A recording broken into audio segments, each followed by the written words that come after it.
Hello everyone and welcome. Today we'll be painting these foggy moonlit trees. We'll be working wet into wet and we'll only be using two colors. We'll be using indigo and Payne's Gray. Let's begin by wetting the paper thoroughly with a nice sheen on the paper. I'm using Meeden Academy 140 pound cold press paper today, and the size of my paper is 3 inches by 5 inches. You want to get a nice sheen on the paper. It doesn't need to be puddled, but it does need to be completely wet. I'm starting with a loose circle for the moon. I'm starting with some very dilute indigo. Now, by dilute here, I mean that I have taken paint from the palette and then I have added about 4 times the volume of water to that paint on the palette to dilute it down. Now these subsequent additions of paint that are coming around where I made a circle for the moon I've added a little bit more pigment to each one of those each time I add some paint. So it's going to get darker as you go toward the edges and the bottom of the paper.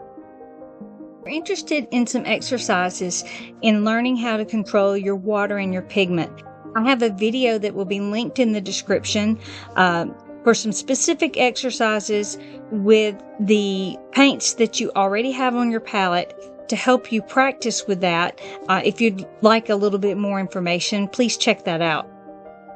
Now I am using clean water and a damp brush and just pulling off some of the paint or some random moonbeams coming down into what will be our foggy forest.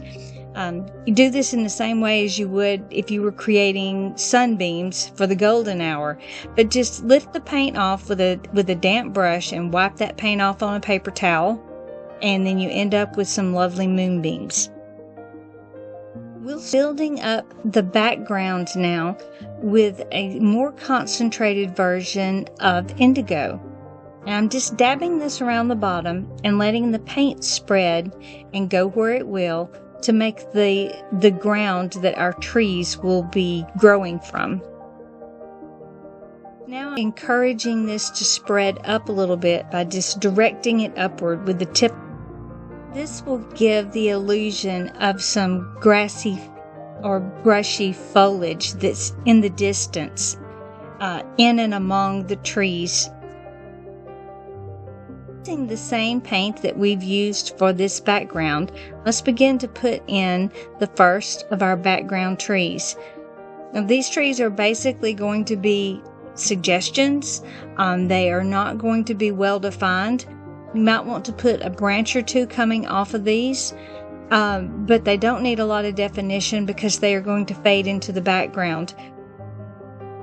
Remember to not add too many trees to the background because you want to leave some of the light area to create silhouettes for the trees in the foreground. Also, try not to make these trees go completely up over where you've reserved the white space for the moon, also so that it can more effectively create the silhouettes of the trees that will go in front of it.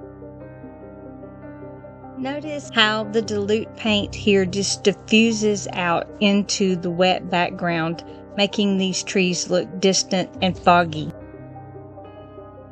The thing that I wanted to mention is don't bring the trunks of your trees at this stage all the way down to the bottom of the paper. Remember that these are further away, and so to have the illusion of distance here, you don't want the tree trunks coming all the way down to the bottom of the page. Over on my where you can't quite see because of the way I recorded, again, I'm sorry about that. I am adding some Payne's Gray into my indigo. Still very dilute paint, but darkening the color a little bit to start working on some shadows here in the foreground. I'm starting the second layer of trees here Again, with this slightly darker paint with a little bit more pigment in it, and also it's the indigo with a touch of Payne's gray. These trees are going to be slightly closer to us than the ones that we first painted. Again, you want to create layers here. Place them kind of in between, not necessarily on top of the trunks that you had before. If you do place them on top of the trunks that you had before, make sure that the trunk is slightly smaller so that you can kind of see the other tree behind it. You can put a few more branches on these, but once again, don't overdo this because the trees in the foreground are going to be the stars of the show. And these are just giving us another layer of distance and depth to the scene. Once again, I've added more pigment to the paint on my palette, a little more Payne's gray, a little more indigo, and I'm bringing these darker colors in, again building the foreground here, and some of the trees and shrubbery that's kind of down in the bottom here. The paper itself is starting to dry, so we're not spreading out as much as we were before, but it is still going to be damp. If your paper has dried a little bit, you might want to mist it with a little bit of water. You don't want it to be wet, but it still needs to be damp to create the effects that we're going for here. Like I did for the previous layer, it's time to add in another set of trees here, again with the darker paint that I've used on the foreground. These trunks can start coming down a little bit further into the foreground foliage that we've put in before. The trees themselves need to be darker, but this will not be our darkest value for the painting. We'll have another layer that'll come in for that. And these trees can be a little bit larger than the ones you've done before, stretch a little bit higher, and have a few more branches. And we will connect them more to the ground with a little bit more of the darker foliage that we're patting in as the painting goes on. But you can bring those down a little bit further if you'd like. And to mention, for those of you who are watching this video and you're brand new to watercolor, that you want to use the tip of your brush for creating these trees.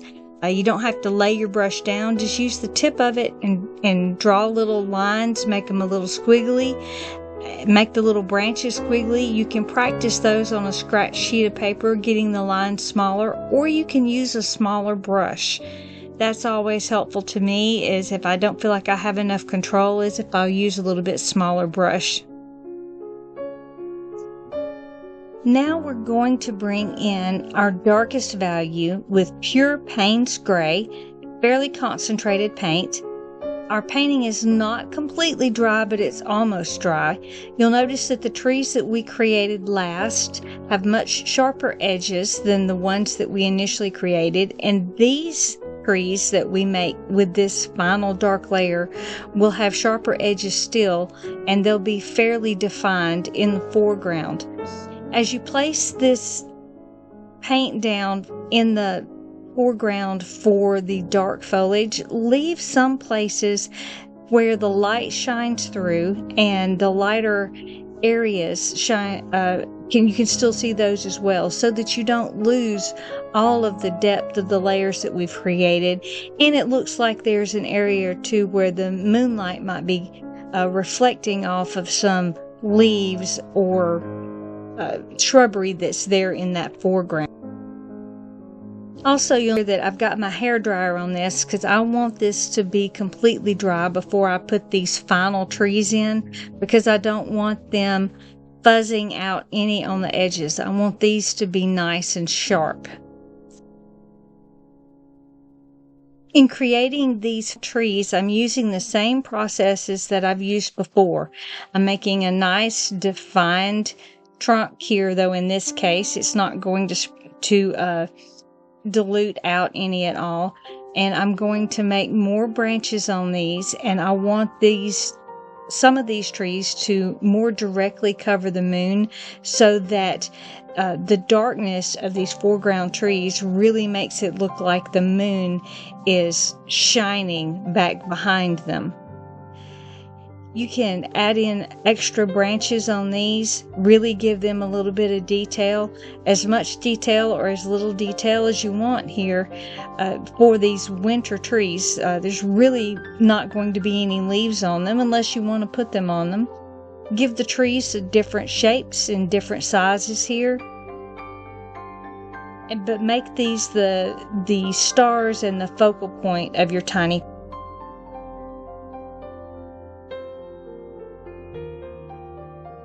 Where these trunks, foreground trees, meet the ground, add a little bit more of the dark paint to really connect these to the ground with a little bit of foliage there, so that they don't look like they're floating in midair. And it really gives it a sense of reality and increases the sense of distance in your tiny painting.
And we are done.